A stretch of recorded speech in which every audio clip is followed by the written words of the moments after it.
Hey friend, my name is Sonia and welcome to my YouTube channel.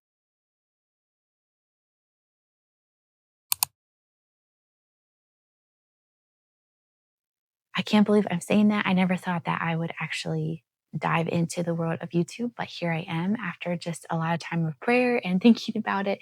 I'm very excited, a little bit nervous, but mostly excited just to see what all this new venture holds.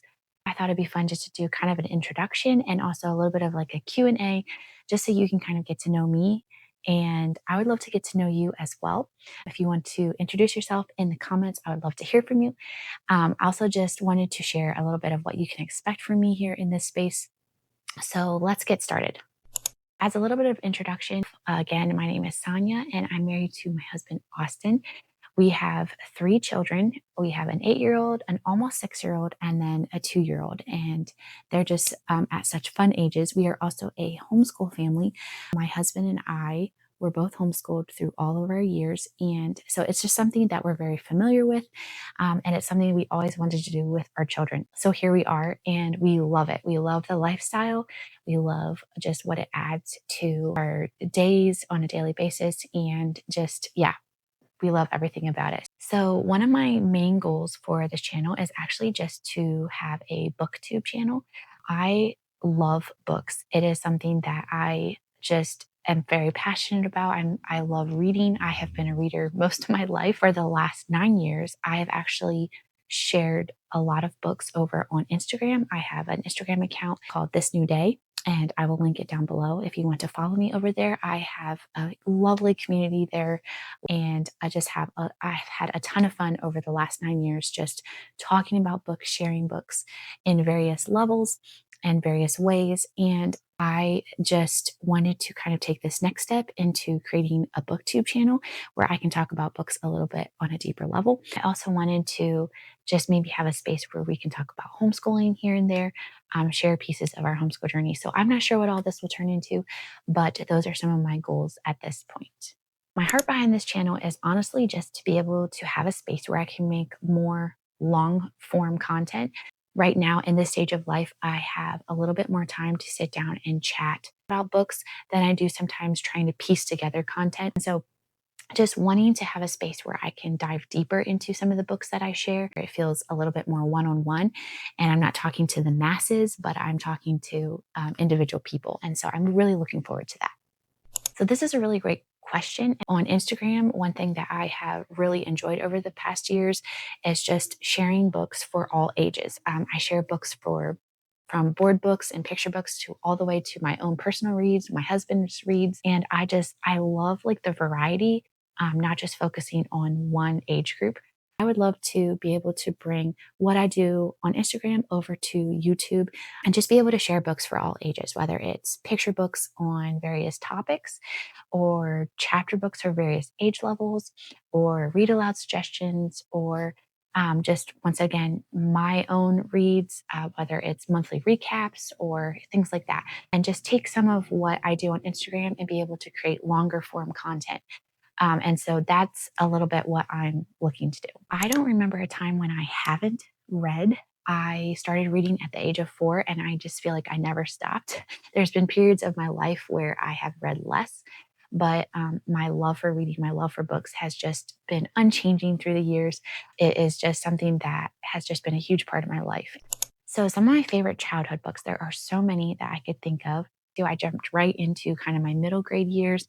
And so I have a few here to share. One of my favorites was the Passages series it's produced by Focus on the Family, written by Paul McCusker. This is a 6-book series. I loved this series growing up. It is a somewhat of a fantasy series. It follows 2 children who travel to the land of Morris, and basically they experience Bible story retellings in that fantasy world. And so you meet like King David and different well-known Bible characters, but retold in this fantasy world. So that is a really fun series. Another author actually that I loved growing up, this would have been in my upper middle grade years, but this is Lois Walfred Johnson. So she has several different series that I love, and this one is The Freedom Seekers. And then there is the Viking Quest series, which is absolutely incredible. And then another series set in the North Woods. And yeah, I just loved her writing growing up. I read these series over and over and over multiple times and just really, really enjoyed them. They're set in different historical time periods. And this is some of where my love for historical fiction began. So I mainly read historical fiction and Christian fiction. Those are my two main genres. I do read other books. I love a good Regency novel. I love Jane Austen. I really enjoy reading classics. Little Women is a favorite, Anne of Green Gables. I love going through my classics list and checking them off. And also just some general fiction as well, and fantasy here and there. So yeah, I like to try different genres, but historical fiction and Christian fiction are definitely my top. So my rating system is actually fairly simple. I give 5 stars to the books that I absolutely love, books that I'm going to talk about all the time, the books that I'm going to hand people as soon as they ask for recommendations, the books that just changed my heart in some way. So I don't give 5 stars out very often. I'm very picky with my 5-star books, but then when I find one, it's just such a fun feeling. 4 stars usually means that I really, really enjoyed the book. Overall, I will definitely recommend it. There wasn't really anything wrong with it. It just didn't feel like a 5-star read to me. There might have been a few scenes I didn't necessarily love, or I didn't connect with a character or something like that. But very minor things, and it's still a great book. 3 stars is where we start getting into kind of like the okay book. 3 stars probably means that I really enjoyed the storyline overall, but there was probably like a scene that I didn't like, or I didn't connect with something in the story. Then when we reach like 2 and 1 stars, I honestly do not hardly ever give a book 2 or 1 stars, because by the time I reach that point, I'm usually not finishing it and just setting it aside and moving on. I'm not afraid to DNF a book and just move on from it. That's a little bit my rating system. I try to keep it fairly simple and straightforward. So I wanted to take a little bit of time just to talk about my faith and how that relates to my reading and the books that I choose, what books I'm drawn to, and things that I look for in the books that I choose for both kids and adults. I not only wanted to share this just so that you can kind of get an overview of my perspective on books in this moment, but then also just having a video to be able to reference in the future if people have questions about my book choices, or being able to send them here to this video and say, here, watch this. So first and foremost, I wanted to share that I am a born again Christian. I also believe that the Bible is the inherent word of God.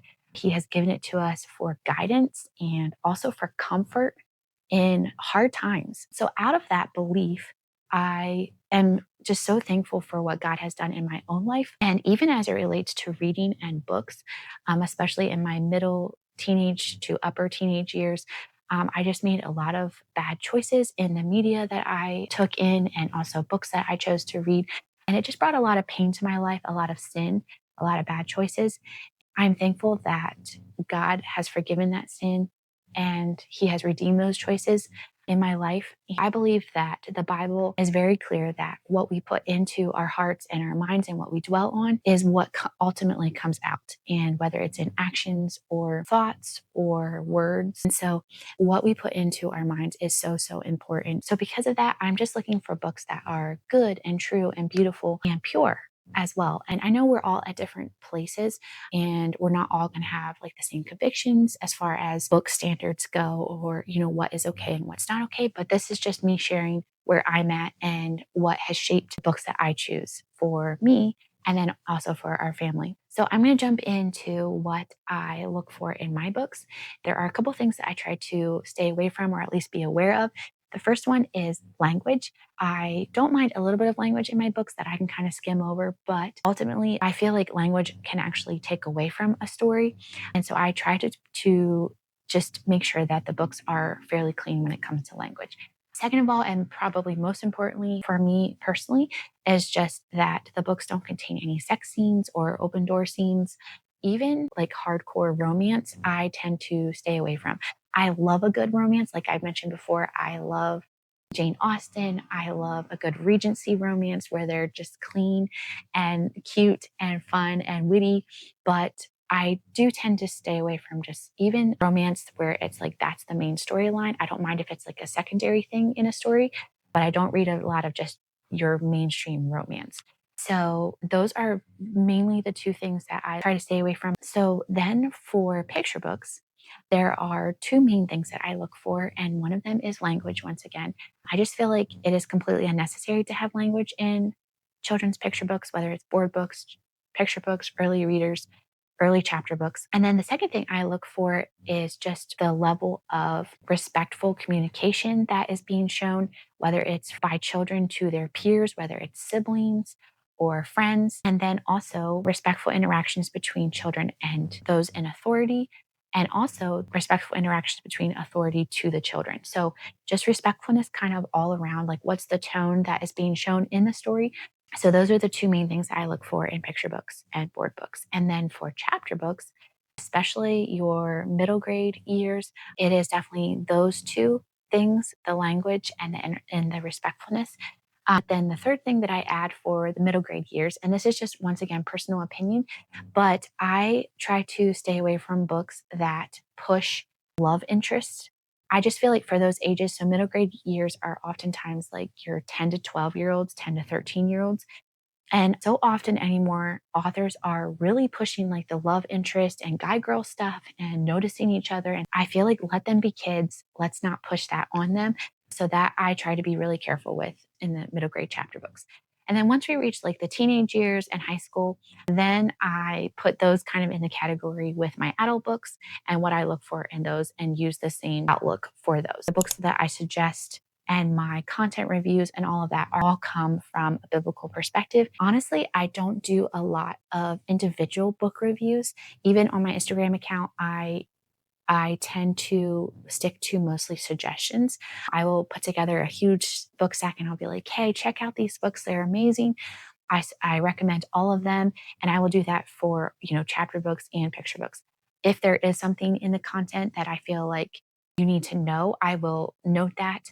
But often it's like, hey, I highly recommend this book. And that is how I deal with kids' books. And then when it comes to adult books, I do offer individual book reviews because I feel like I'm a little more picky with adult books as far as like wanting people to know what is in, and especially because a lot of sex is pushed and stuff like that. And so just wanting to offer more in-depth reviews.